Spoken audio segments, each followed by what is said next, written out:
기도드리겠습니다. 은혜와 사랑이 한량없으신 아버지 하나님, 그 은혜를 진심으로 감사합니다. 간밤도 편히 쉬게 하시고 또 이 아침 깊은 잠에서 저희들을 도와주시옵소서. 그리고 이렇게 주님 앞에 나와 찬송할 수 있도록 은혜 베풀어 주심을 진심으로 감사드립니다.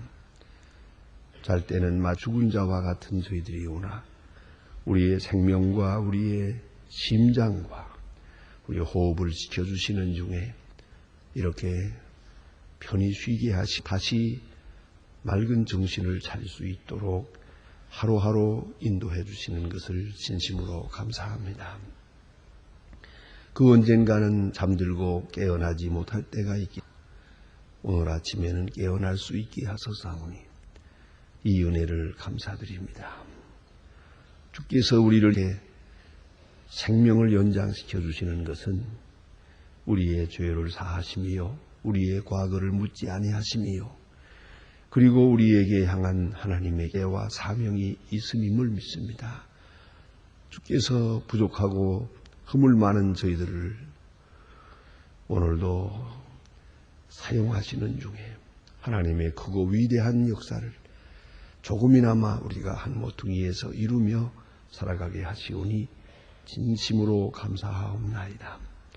하나님 아버지, 내 스스로 생각할 때는 쓸모없는 자 같으나 주님께는 쓸모가 있으며 세상을 향해서는 쓸모가 없지만은 복음사와 교회를 위해서 그 거룩한 역사를 위해서는 꼭 필요한 존재임을 다시금까지 생각하며 그 주신 은혜를 감사하며 주께 영광을 돌리옵나이다. 하나님 아버지, 이 시간 함께 하소서.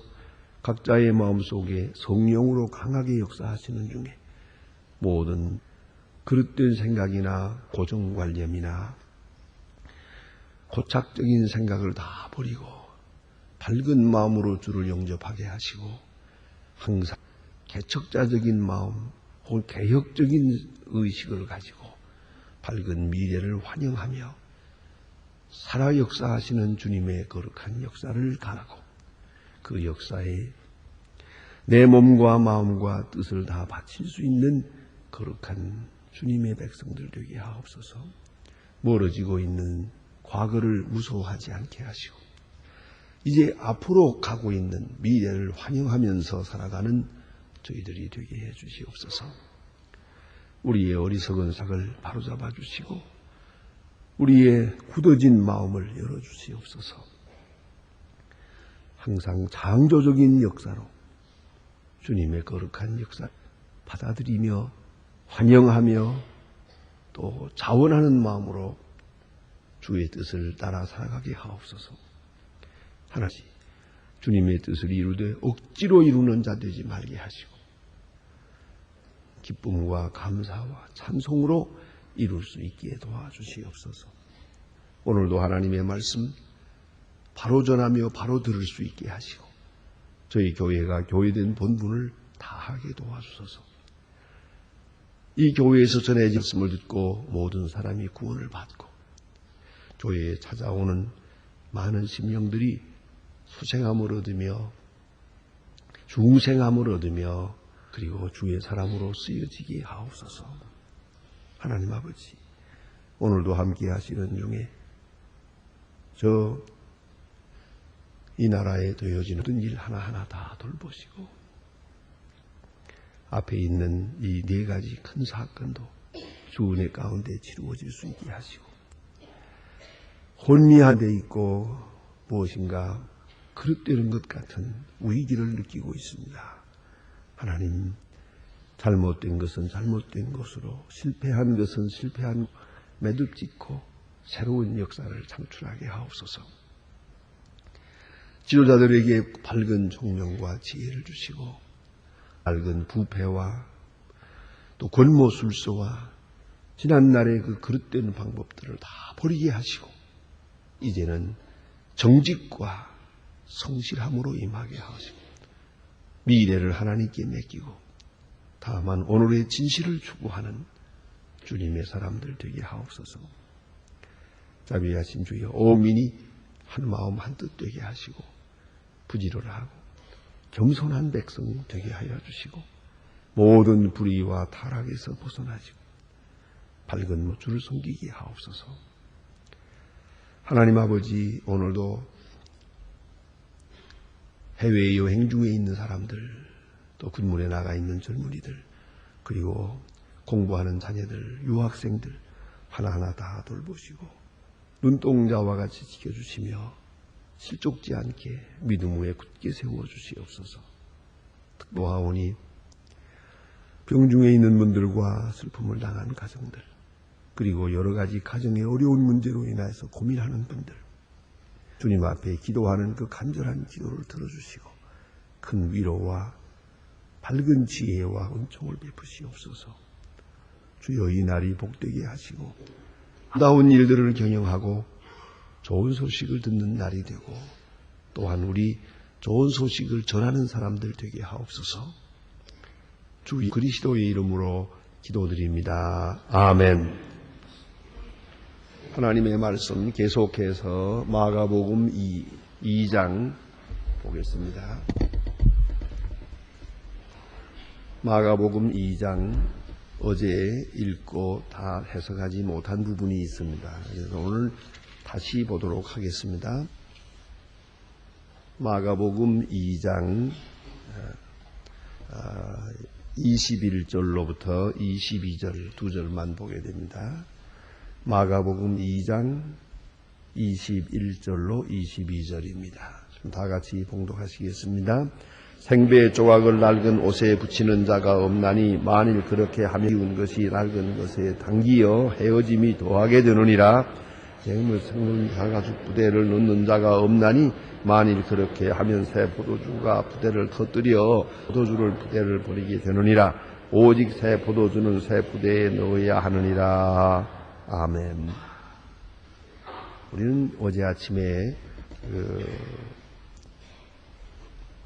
예수님의 제자들은 금식하지 않는다 하는 문제로 인하여 예수님께서 질문을 받으시는 그런 장면을 보았습니다. 왜 당신의 제자들은 금식하지 않습니까? 하는 얘기입니다. 그런데 금식하는 것은 원래의 엄한 그 율법에 따르면은 1년에 한 번 속죄의 날, 그 온 민족의 죄를 하나님 앞에 자복하는 속죄의 제의 날에 온 민족이 금식하게 되어 있습니다. 그 금식은 바로 새벽 6시부터 저녁 6시까지입니다. 이건 온 국민이 의무적으로 그렇게 하는 것입니다. 그러나 그 외에 하는 금식은 각각 자기 마음대로 하는 겁니다. 하고 싶은 사람은 하고 또 있으면 하고 하나님 앞에 전심해서 내가 기도하고 명상하는 그런 시간을 갖고 싶다. 그래서 모든 일을 다 치고 심지어는 밥 먹는 이 기본적인 행위까지 다 버리고 하나님 앞에 기도하고 하나님의 뜻을 깊이 묻고 생각하는 그런 시간을 갖고 싶다 할 때 하게 되는 겁니다. 사실 아름다운 일입니다. 얼마나 귀한 일입니까? 그러나 이것이 점점 형식화되고 또 저들에게서 외식화되게 될 때 금식하는 사람들이 이렇게 칭찬을 받고 존경받는 것을 보고 금식하는 척하고 금식하는 모습을 사람들에게 나타내기를 좋아하기 시작합니다. 원래 금식은 그 의미로 보아서 아무도 모르게 나와 하나님만이 아는 그런 행위여야 할 것입니다. 그런데 이것이 초췌한 얼굴을 하고 일부러 이렇게 하고 다니는 거예요. 일주일에 2번씩, 그러니까 월요일과 목요일 2번씩을 이렇게 했다는 것이죠. 이것이 사람들에게 알려지면 사람은 일주일에 2번 금식하는 사람이야 하고 되면 이것이 영적으로 종교적 차원에서 종교적 귀족이 됩니다. 그 사람은 하나님 섬기는 일을 전적으로 하는 분이라고, 신령하고 거룩한 분이라고, 아주 엄격한 전통적 유대교의 교식해가는 분이다 해서 존경을 하게 됐단 말이죠. 그러면 이제는 또 존경받기 위해서 금식하는 거예요. 이 목적이 바뀌는 겁니다. 이제 금식하고 경건하게 살아서 존경받는 게 아니고 존경받기 위해서 금식하게 되고, 좀 더 나아가서는 금식하는 척하게 되죠. 일부러 외식을 해요. 초췌하게 하고 거리에 나서는 거죠. 그러면 사람들이 보고 저 사람 지금 금식하는 중이야, 저 사람은 일주일에 2번씩 금식하네, 이렇게 남들이 우러러보고 칭찬하게 되었다는 얘기죠. 자, 그런데 이런 종교 특종인이 있는데 왜 예수의 제자들은 이것을 하지 않습니까? 그때 예수님께서 대답하는 것은, 신랑과 함께 있을 때 신부가 금식하겠느냐? 그건 아니라고. 신랑과 함께 있다, 예수 그리스도와 함께 있다고 하는 이 사실만으로 충분합니다. 다시 무엇을 위해서 금식을 하겠느냐? 이렇게 대답을 하셨습니다. 그리고 이어서 주신 말씀이 오늘 본문에 나타난 유명한 두 비유입니다. 하나는 그 생배 조각으로 낡은 옷을 깁는 그런 비유, 또 하나는 새 포도주는 새 부대에 넣어야 한다. 이 생배 조각에 대한 것과, 그리고 또 하나는 부대에 대한, 가죽 부대에 대한 걸 하게 됩니다. 이 두 말씀은 다 그 내용은, 그 가르치고자 하는 교훈의 내용은 같은 것입니다. 다시 말하면 옛 것과 새 것, 생명이 없는 것과 생명이 있는 것 사이에 그 만남에서 오는 이야기입니다. 오늘 본문에 이런 이야기를 보십시다. 옷이 있어요. 그러면 다 아시는 대로 옷, 글쎄 요새는 잘 해지지 않는 옷들입니다만은 옛날에 옷을 많이 기웠죠. 난 특별히 많은 걸 제일 많이 본 것이 양말 깁는 거예요. 양말이 그냥 하루만 신으면 다 터져나가니까 부인들은 그저 밤마다 그거 깁는 게 일이고, 거기다가 전구 하나 넣어가지고 때도 시도 없이 그걸 기워야 하는데 말이죠. 자, 그럴 때의 말입니다. 이 낡은 것이 있는데, 낡은 옷이에요. 양말이 낡았어요.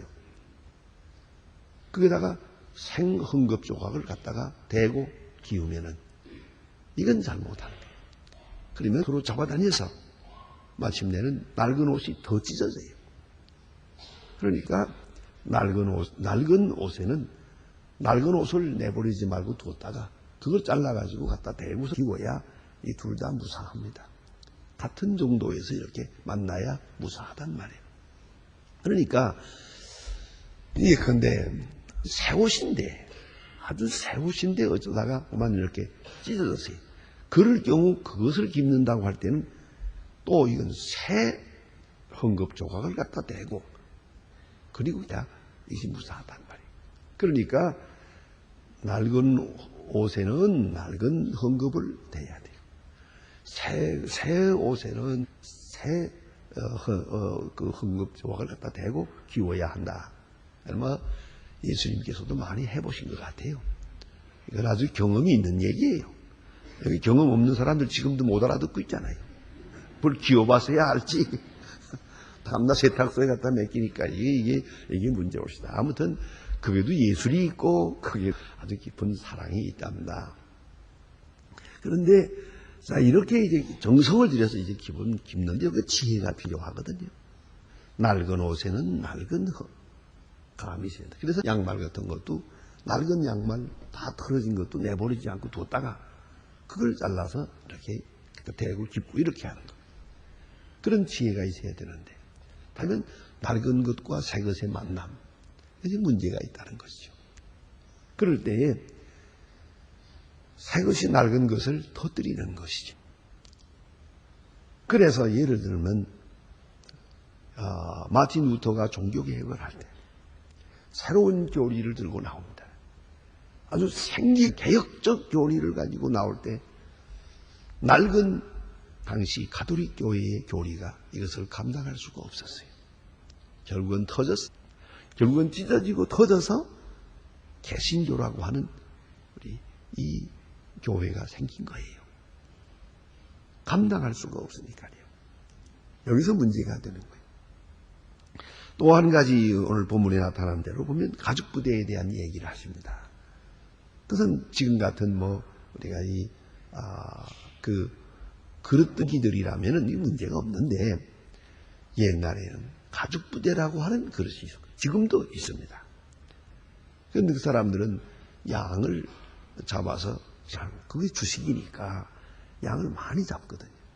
그 양에 가죽이 남잖아요. 그 가죽을 통짜로 베껴서 이걸 자루처럼 사용하는, 이걸 잘 다듬어 가지고 손질해서 그걸 목 쪽을 갖다가 딱 비끄러매면 이 하나의 물병처럼 되는 거예요. 그러니까 병은 지금으로 말하면 고무부대처럼 되는 거죠. 그래서 그다가 물 넣고 딱 잠그면, 그리고 이건 깨지질 않아요. 둘러매고 다녀도 되고, 먼 여행을 할 때 그 짐 속에다 넣어도 이건 깨지는 법이 없으니까 아주 편리한 그런 물병이란 말이에요. 포도주병이죠. 포도주나 물이나 이런 것을 담는데, 이 문제는 어디 있는 거 아니에요? 이 새 포도주는, 새 가죽 부대는 신축성이 있어요. 늘어나기도 하고 줄기도 하고, 그 고무같이, 혹은 우리가 쓰는 비닐우 주머니처럼 그렇단 말이에요. 이게 깨지지도 않고 잘 늘어나고 줄어들고 하는데, 이게 문제는 낡은 가죽 부대가 문제예요. 오래오래 쓰면은 그 기름기가 다 빠져나가서 아주 뻣뻣해져서 이제는 늦어졌단 말이에요. 그건 신축성이 없어요. 그런데 이제 포도주가 문제인데, 이 포도주는 오래된 낡은 포도주는 이 이상 더 발효하지 않거든요. 발효해졌어요. 이제 그것은 어떤 데다 넣어도 이건 깨지질 않아요. 더 이상 부풀러 오르질 않으니까요. 그런데 새 포도주는 아직 발효 중이란 말이에요. 그래서 거기서 가스가 나오면서 부풀러거든요. 부풀어지면 이 부피가 커진단 말이에요. 그런데 새 포도주를 새 부대에다 넣으면은 그 포도주가 부풀러서 커질 때 부대도 같이 커지니까 터질 이유 없죠. 그러나 새 포도주를 낡은 가죽 부대에다 넣게 되면 그 부피가 커질 때 이걸 가지 못해서 그 포도주 가죽 부대가 터지고 만단 말이에요.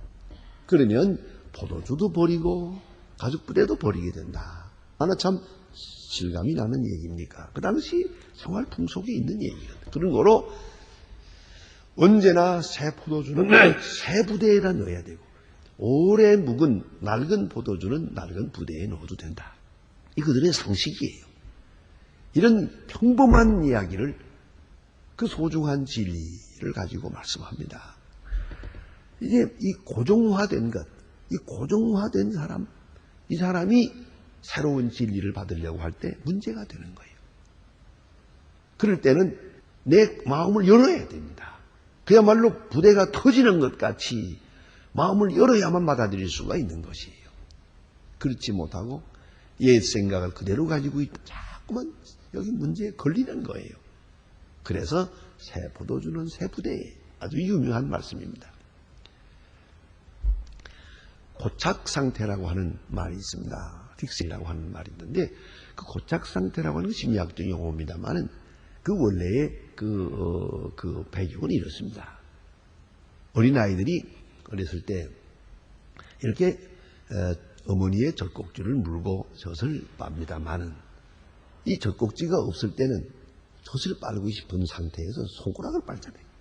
엄지손가락을 빠는데, 작은 엄지손가락이 부러뜨릴 때까지 빨잖아요. 아이들 보면 자꾸 빠는데 이거를 얼마나 오랫동안 빱니까? 이걸 버리지 못하는 거예요. 더구나 잠잘 때는 뭔가 입에 들어가야 잠을 자요. 이 고착 상태예요. 이거 하나 빼버리는데, 손가락 하나 빼게 하는 데까지 얼마나 걸립니까? 요새는 또 그 고무로 만든 젖꼭지가 있잖아요. 공갈 젖꼭지, 그 가짜 젖꼭지, 그걸 얼마나 빱니까? 그거 빨아가지고 결국은 이 틀이 다 잘못될 때까지 빨고 있는데, 그거 뺏어야 가는데, 그거 뺐는데 얼마나 어렵습니까? 막무가내야. 그걸 입에다 넣어야만 되고, 그거 가지고 다니다가 입에 넣었다가 어른들이 보면 싹 집에다 줬다가 또 빨고 그렇게까지 커가면서도 가지고 다니는 아이들이 있어요. 이게 고착 상태예요. 낡은 습관, 버리지 못하는 거예요. 심지어 그거 아닙니다. 어떤 아이는 이렇게 어렸을 때 깔고 자던 요가 있거든요. 요만한 작은 요가 있는데 꼭을 갖다가 놓고서 자라고 그래야만 자요. 결국은 장가 간 다음에도 이불 위에다 그걸 놓고서 자야 돼요. 그래야 잠이 온다잖아요. 지독한 그 상태죠. 그래 마지막에 어떻게 해야 이거 해결할까? 어떤 사람이 지혜를 내세요. 그것을 뜯어가지고 그 사람이 옷에다가 한 곳씩 묻혀주라고. 어쨌든 이런 사람들의 고정관념, 여기서 벗어나지 못하는 한 새로운 진리를 받아들일 수가 없다는 것이죠. 그래서 예수님께서 말씀하시는 거예요. 생배 조각을 낡은 옷에 붙이는 자가 없나.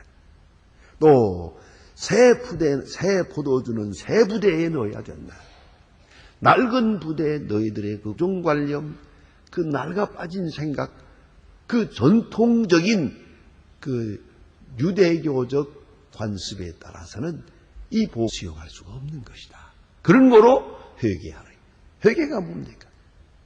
지난날의 낡은 틀을 버려야 돼. 과감하게 버려야 돼.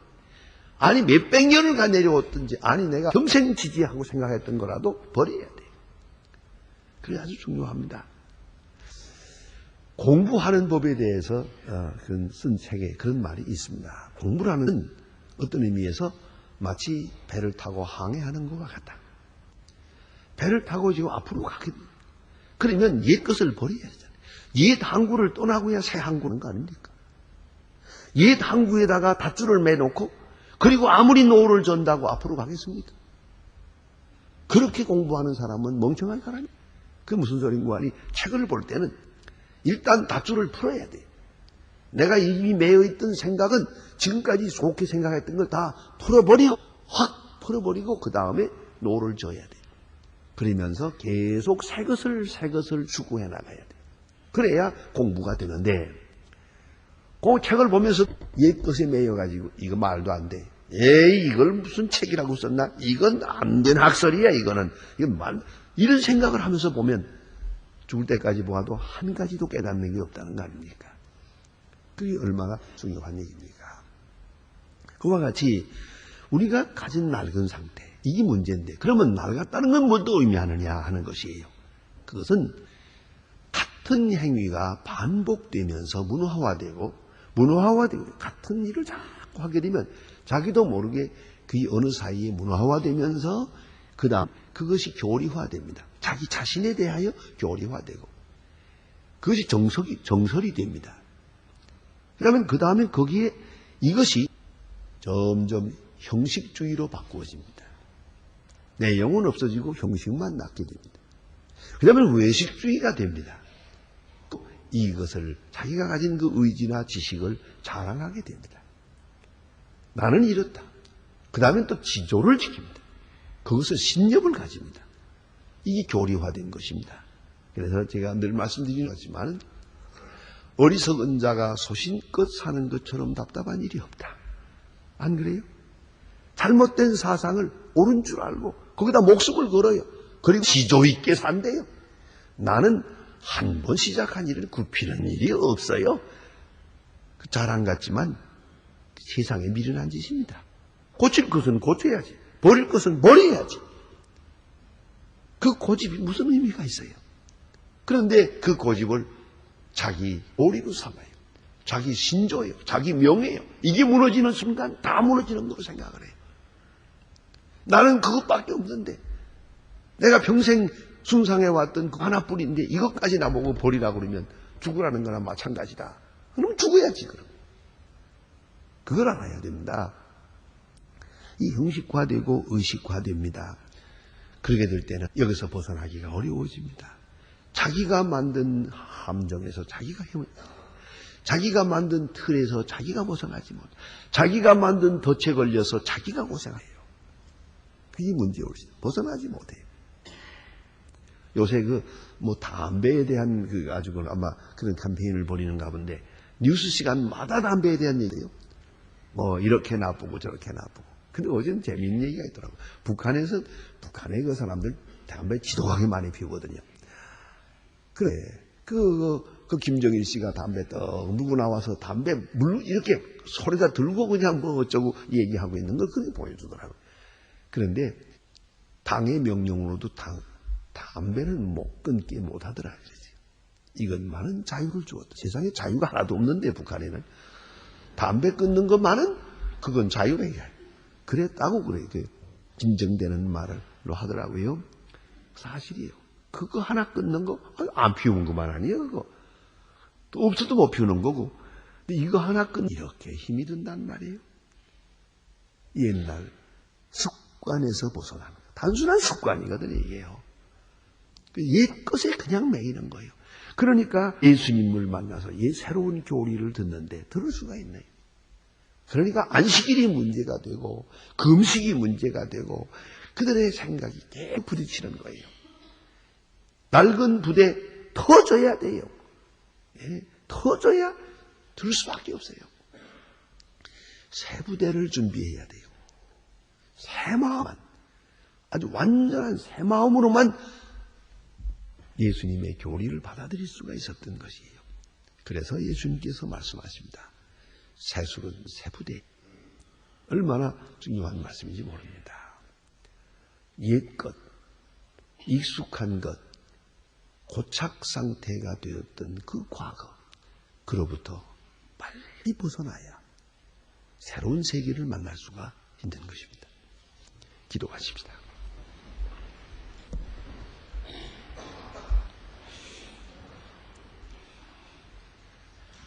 하늘에 계신 우리 아버지시여, 이름이 거룩히 여김을 받으시오며 나라의 마옵시며 이 하늘에서 이룬 것 같이 땅에서도 이루어지이다.